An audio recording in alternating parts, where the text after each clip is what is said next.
Saya katakan bahwasanya Al-Imam Nawawi membolehkan bid'ah hasanah. Al-Imam Al-Iz bin Abdissalam juga membolehkan bid'ah hasanah. Al-Imam Syafi'i juga membolehkan bid'ah hasanah. Tetapi bid'ah hasanah yang dimaksud oleh mereka para imam bukan yang dimaksud oleh masyarakat umum. Yang dimaksud dengan bid'ah hasanah oleh mereka adalah sarana-sarana.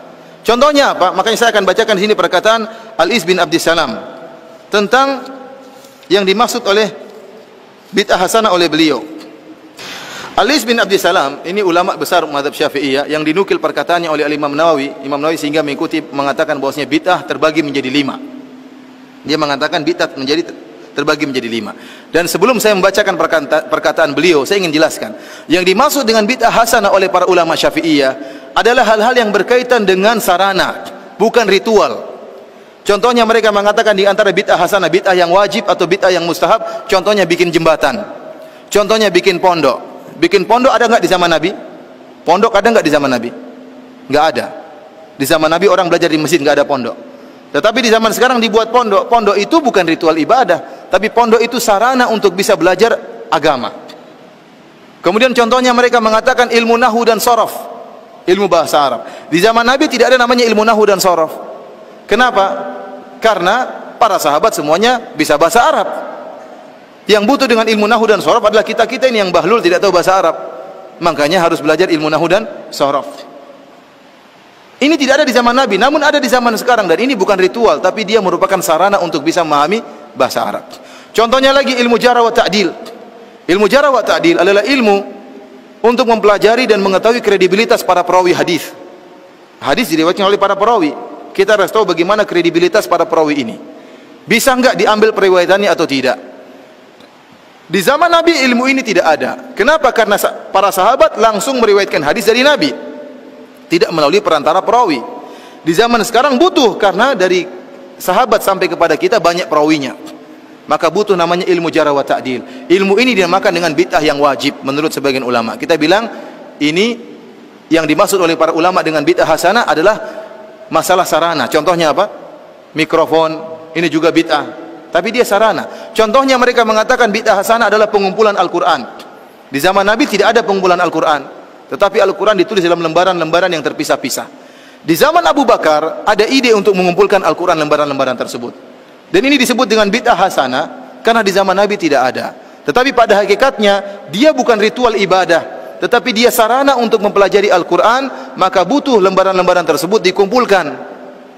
Karena yang disebut dengan bid'ah hasanah oleh sebagian ulama adalah masalah sarana-sarana, bukan ritual. Kalau ritual seperti tadi, sholat raghaib, sholat malam nisfu Sya'ban, tambahan wa barakatuh, mengangkat jenazah sambil berzikir, ini diingkari oleh Imam Nawawi, disebut dengan bid'ah yang mungkar.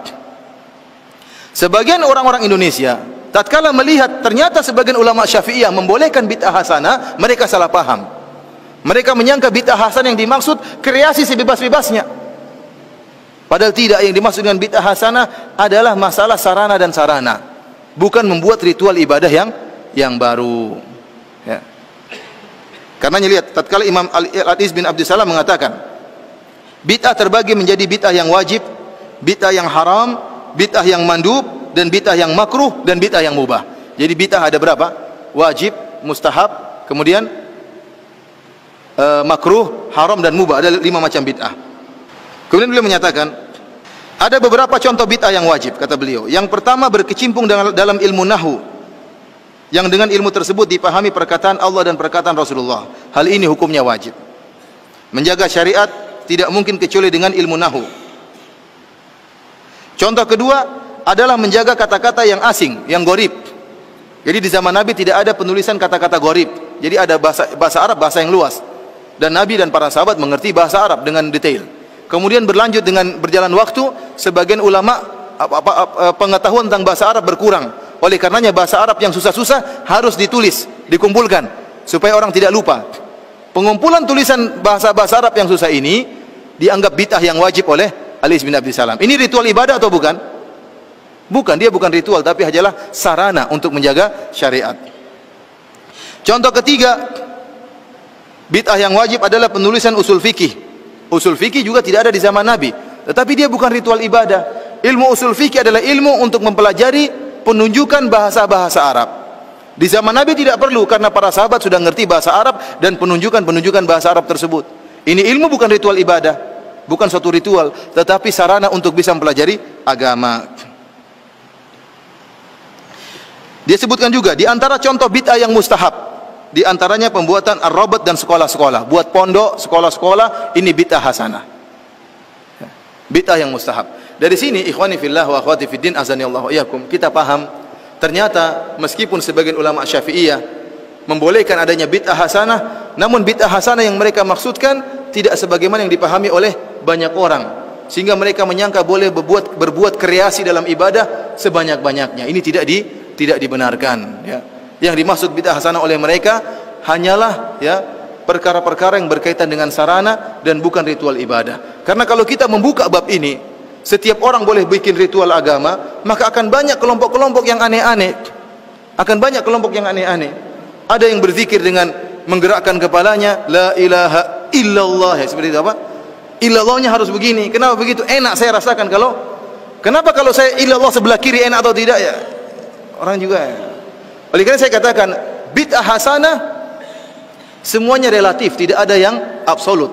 Beda dengan syariat. Kalau syariat Islam, solat berjamaah semua sepakat itu baik, bersedekah semuanya sepakat itu baik, solat malam semuanya sepakat itu baik. Tetapi bid'ah hasanah pasti ada khilaf. Contohnya seperti kalau bid'ah hasanah, kenapa dikatakan relatif? Karena dia baik menurut sebagian orang, menurut kreator bid'ah tersebut baik, tapi menurut yang lain tidak baik. Contohnya orang-orang Syiah tatkala berbuat bid'ah memukul-mukul tubuh mereka tatkala 10 Muharram, hari Asyura. Kita bilang itu perbuatan buruk, tapi kata mereka orang Syiah ini baik. Dengan saya memukulkan diri saya, mengeluarkan darah, saya ingat bagaimana perjuangan Hussein, menambah iman saya. Nah sekarang repot, kita mau larang bagaimana? Kita bilang nggak baik, menurut dia baik. Dan kita punya kaidah sama-sama boleh bikin kreasi. Kalau kita punya kaidah boleh berbuat kreasi sebebas-bebasnya, maka kita tidak akan bisa mengingkari siapapun dalam berbuat bid'ah. Kalau tadi ada yang bilang la ilaha illallah gini, kita bilang kenapa kamu zikirnya kayak gitu? Kan susah kalau di kamar bisa kejedut kepalanya. Dia bilang ini enak kalau saya, illallahnya enak digoyangkan. Berarti kalau saya illallah belok kiri boleh enggak? Kalau ke belakang illallah enak enggak, ya? Seperti itu, ya. Akhirnya orang bebas saja mau berzikir. Mau bikin zikir apapun, bikin ibadah apapun enak.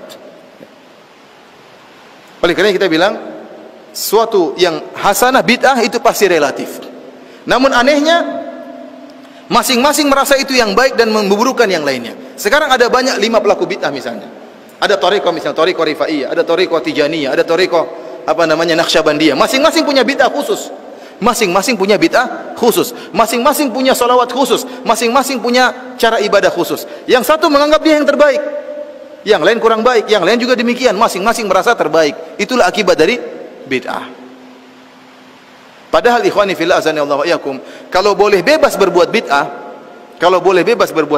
boleh berkreasi dalam ibadah, maka saya punya ide untuk berkreasi.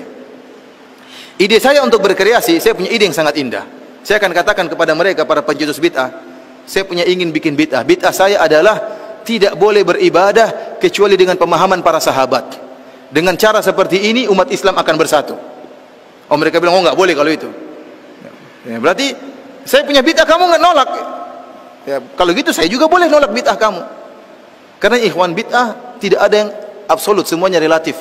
Baik menurut masing-masing penciptanya, buruk menurut yang lain. Berbeda dengan syariat Islam, maka yang sudah sempurna, maka disepakati kebaikannya oleh seluruh umat Islam, ya.